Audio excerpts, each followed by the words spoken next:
What if I told you the most famous atheist phrase in history wasn't really about being an atheist? That the man who wrote, "God is dead," was actually terrified of a world without God, and that his warning is more relevant today than ever before. You've probably seen that quote, "God is dead," on a t-shirt or in a movie. It sounds angry, maybe even a little arrogant, and it's tied to this German philosopher with a crazy mustache, Friedrich Nietzsche. But the popular idea of what he meant is almost completely wrong. He wasn't celebrating, he was sounding an alarm, a warning about a huge crisis he saw coming for all of us. In this video, we're going to break down what Nietzsche really meant by that famous line, explore the chilling story he wrote to explain it, why he saw it as such a dangerous moment for humanity, and what his radical, and often misunderstood, solution was. And trust me, understanding this will change how you see the world we live in today. So first, let's get one thing straight.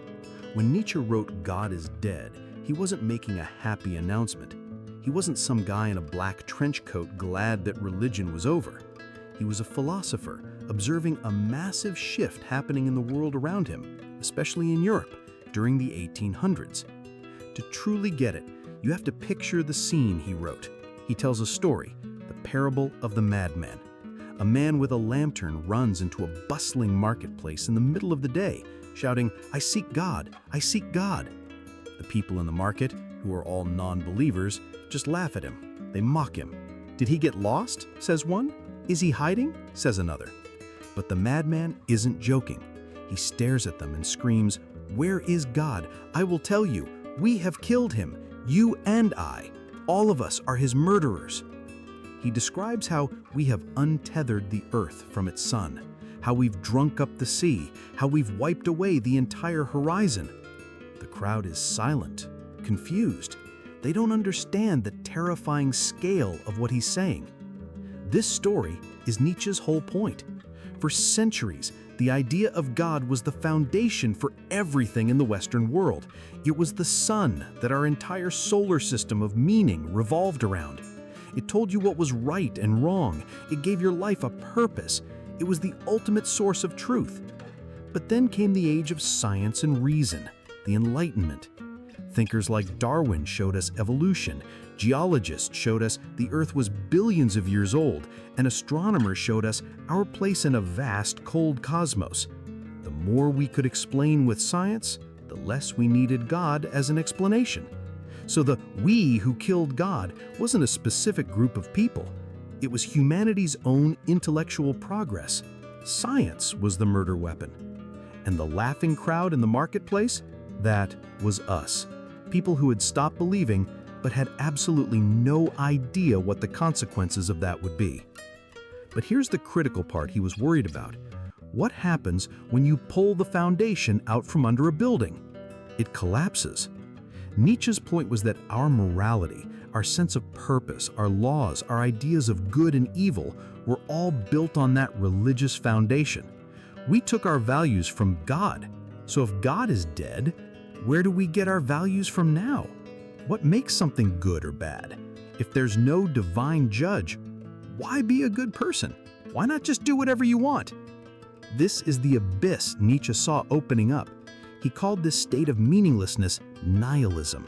It's the feeling that nothing really matters, that life has no intrinsic purpose or value.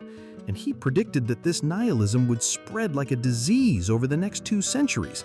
He thought we would be lost, anxious, and desperate. He foresaw that we would try to fill that massive, God-shaped hole with flimsy substitutes.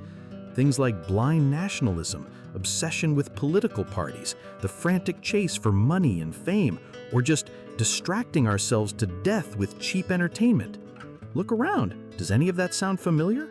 We're a society drowning in information but starving for wisdom, connected by technology but feeling more isolated than ever. Nietzsche basically predicted this over 150 years ago.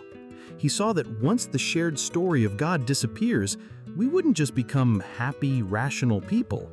We'd become lost. If you're finding this idea as mind-blowing as I did when I first learned it, and you want to explore more big ideas that challenge how you see everything, take a second to hit that subscribe button. We go deep like this every single week. So Nietzsche pointed out this massive, terrifying problem, but he didn't just leave it there. He was a doctor diagnosing the sickness of society, but he also tried to find a cure. He asked the big question: if we can no longer look up to the heavens for a rule book on how to live, where do we look? His answer was that we have to look inward. We have to become strong enough to create our own values. This is where his idea of the Übermensch, or the overman, comes in. Now, this concept has been horribly misunderstood, partly thanks to his sister, who twisted his work after his death to appeal to the Nazis. The Übermensch is not about a master race or dominating other people. That's the exact opposite of his point. It's not about being a tyrant over others. It's about being a master of yourself. It's about overcoming your own laziness, your own fears, your own desire to just follow the crowd.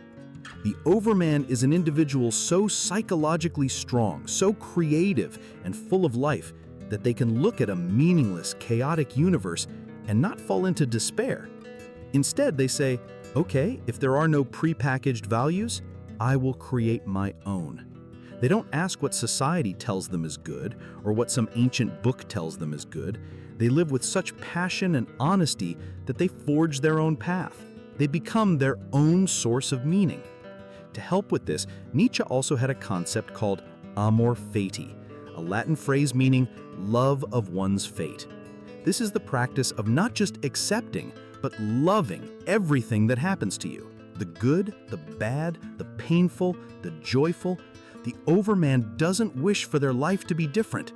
They embrace their suffering as much as their triumphs, because it's all part of what made them who they are.